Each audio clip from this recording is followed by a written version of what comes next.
Tuh ini gimana ya, kok anak gua rambutnya belakangnya tipis terus kok nggak rata. Tuh banyak pertanyaan seperti itu. 7 sampai 12 tahun. Karena menurut gua anak-anak itu punya siklusnya, punya fase-fasenya, fase.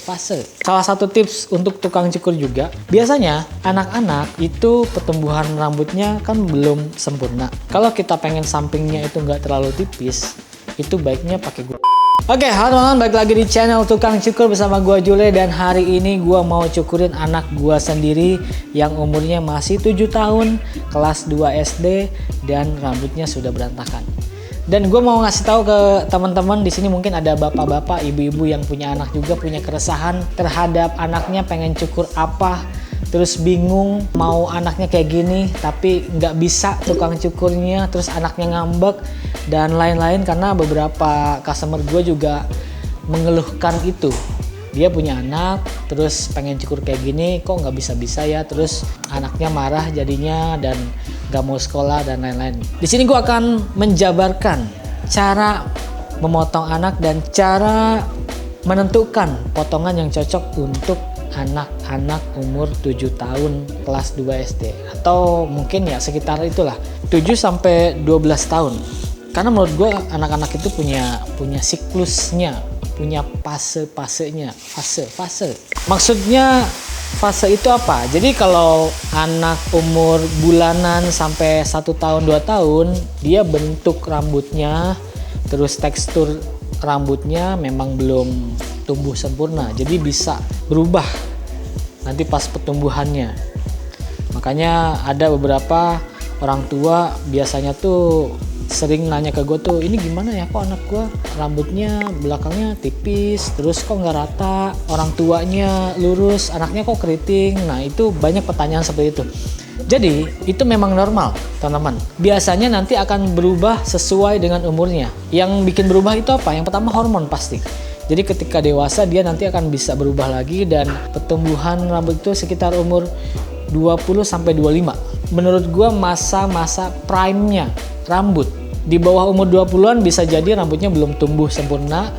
Terus kalau lebih dari 25 itu biasanya sudah mengalami penurunan kayak penipisan, terus mulai mundur lah, ininya mulai habis, pokoknya segala macam itu dimulainya dari 25 ke atas biasanya. Tidak semua, cuman rata-rata 20 sampai 25 itu adalah masa prime-nya pertumbuhan rambut. Nah, balik lagi ke anak-anak. Untuk menentukan cocok apa enggaknya potongan rambut untuk anak-anak, yang pertama kebutuhannya untuk apa dulu. Kalau anak-anaknya di bawah 6 tahun, belum sekolah, ya kalaupun sekolah misalnya masih playground gitu ya, atau masih TK atau masih bebas gitu ya, itu boleh mau potongan rambut yang macem-macem, kayak misalnya digarisin, diapain, itu terserah. Tapi kalau sudah mulai masuk SD, SMP, biasanya di sini gue akan menyesuaikan supaya anaknya itu bisa tetap stylish, tapi tetap enak dilihat sama gurunya, tetap rapih gitu dilihat sama gurunya. Di sini anak gue akan gue coba potongannya itu lebih ke arah two block atau poni yang ke bawah kayak gitu.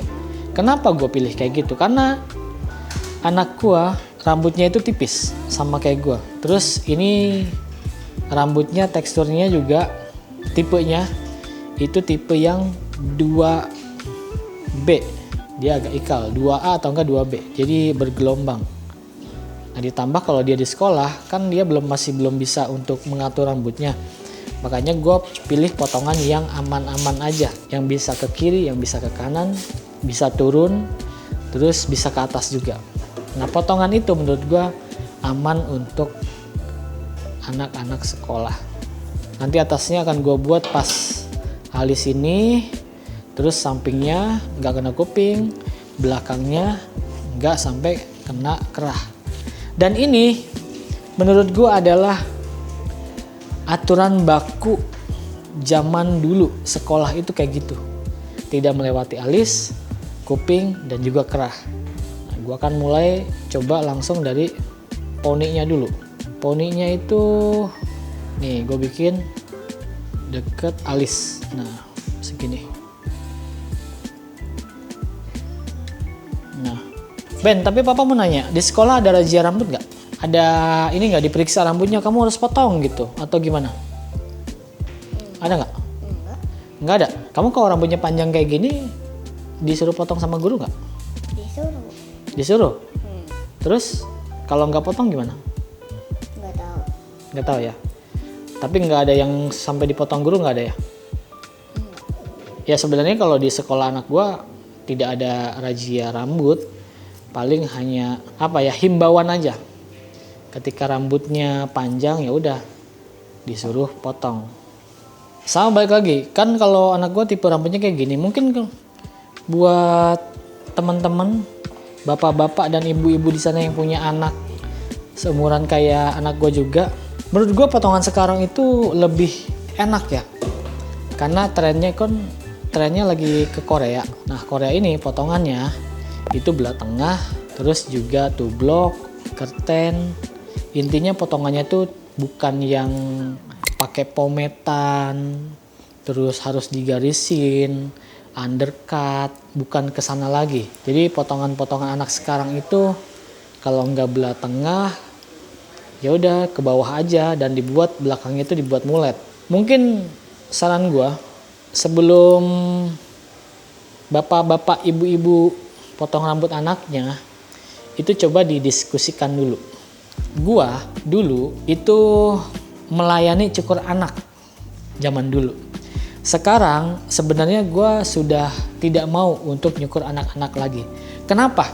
Karena dengan harga gua sekarang, terus nyukur anak-anak yang biasanya anaknya itu nggak mau dicukur terus dipaksakan nyukur sama gua, jadi gue sebagai tukang cukur kayak aduh ngapain lu bayar segini untuk nyukur sama gua tapi anaknya nggak mau, sayang gitu. Jadi mendingan coba ke yang lain dulu aja, soalnya kan nyukurnya juga nggak ada yang macam-macam.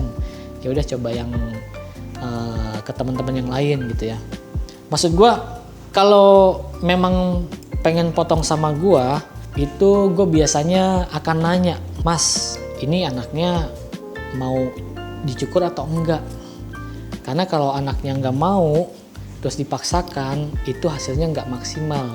Gue sebagai tukang cukur, kalau ngelihat hasil cukuran sendiri nggak maksimal, itu kayak dalam hati tidak nerima gitu. Jadi kayak, aduh, nyukur cuma segini doang, terus customernya bayarnya segini, jadi nggak enak.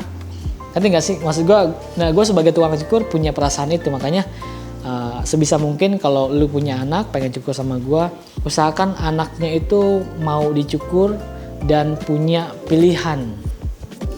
Ada nggak yang kayak gitu ke gue? Ada. Jadi beberapa customer gue yang dia udah langganan lebih dari 3 tahun, ada yang sampai 5 tahun, 6 tahun, terus nyukur sama gue dari bujangan, nikah sampai punya anak. Terus anaknya juga minta tolong sama gue. Nah itu biasanya dari kecil udah gue set. Potongan rambutnya seperti apa, nanti gedenya potongan ini aja ya. Nah, itu lebih gampang. Ben, tapi kalau Ben biasanya pengen potongannya kayak gimana sih? Nggak tahu. Kenapa nggak tahu? Nggak tahu. Nggak ada kepengenan pengen potong apa gitu? Kayak siapa gitu-gitu? Kamu suka rambutnya panjang atau pendek? Pendek, kamu nggak suka panjang. Padahal kalau rambut kamu panjang bagus tau. Kamu tapi suka di ini nggak sama temen kamu atau guru kamu, rambutnya bagus Ben, rambutnya jelek Ben gitu atau gimana? Nggak pernah. Nah untuk bagian sampingnya, teman-teman di sini gue akan potongnya nggak terlalu pendek. Nah sama ini, mungkin ini salah satu tips untuk tukang cukur juga. Selain bapak ibu di sana yang punya anak, ini tips juga buat teman-teman tukang cukur. Biasanya anak-anak itu pertumbuhan rambutnya kan belum sempurna. Kalau kita pengen sampingnya itu nggak terlalu tipis, itu baiknya pakai gunting aja. Misalnya kalau ketemu nih tipe rambutnya kayak anak gue kayak gini nih, ini pakai mesin nomor 3. Nomor 3 itu 10 mm, 1 cm. Nah itu kalau di rambut yang tebal pakai nomor 3 masih kelihatan rambutnya, masih kelihatan tebal. Nah kalau kena rambut yang tipenya kayak gini, kayak anak gue gini, pakai nomor 3 itu langsung habis dan susah untuk ngebenerinnya lagi, susah. Makanya baiknya kalau ketemu rambut yang kayak gini, itu mainnya pakai gunting aja. Supaya kita bisa mengontrol panjang pendeknya rambut. Nah, jadi sampingnya itu tidak akan pakai mesin dan panjangnya pun akan segini aja nih.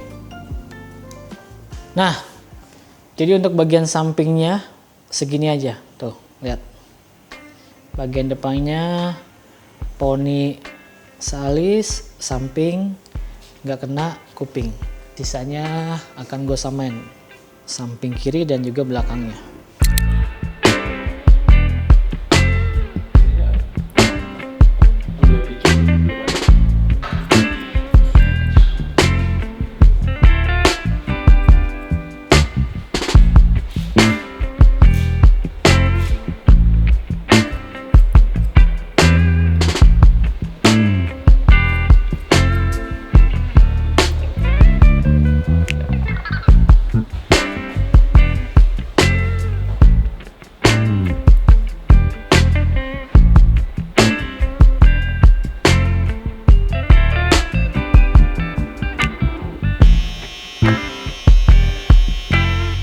Oke, teman-teman, jadi potongannya udah selesai.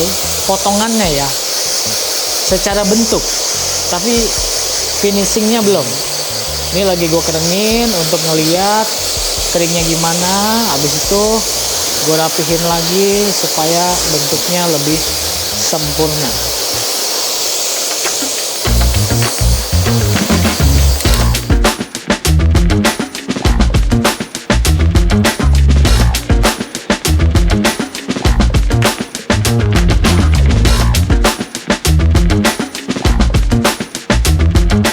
Oke teman-teman, jadi potongannya udah selesai semua dan sekarang kita masuk ke step yang terakhir, yaitu styling rambut. Dan di sini gue akan pakai Gatsby Fiber yang clay.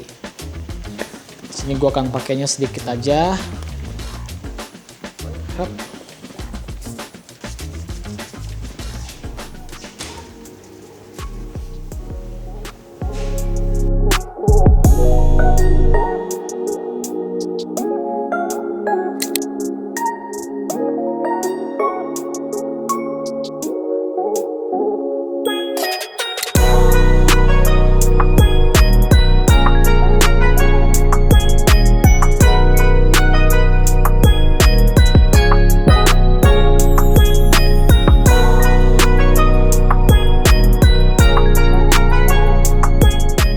Oke teman-teman, jadi kurang lebih begini hasilnya. Jadi ini potongan, menurut gue potongan yang aman untuk anak-anak yang udah sekolah dasar atau sekolah SD. Karena menurut gue potongan ini potongan yang tidak menyalahi aturan, tetap bisa stylish, dan yang paling penting itu gampang di stylingnya. Bisa ke kiri, bisa ke kanan, bisa ke atas, bisa ke bawah. Jadi potongan ini potongan yang aman buat ibu dan juga anak. Jadi kalau anak nggak bisa styling ya udah biarin aja ke bawah. Terus kalau bapak atau ibunya pengen styling ya udah coba-coba deh pakai produk, bisa dikatasin, bisa diberantakin kayak gini juga. Pokoknya ini potongan yang bisa kemana-mana dan aman untuk keseharian.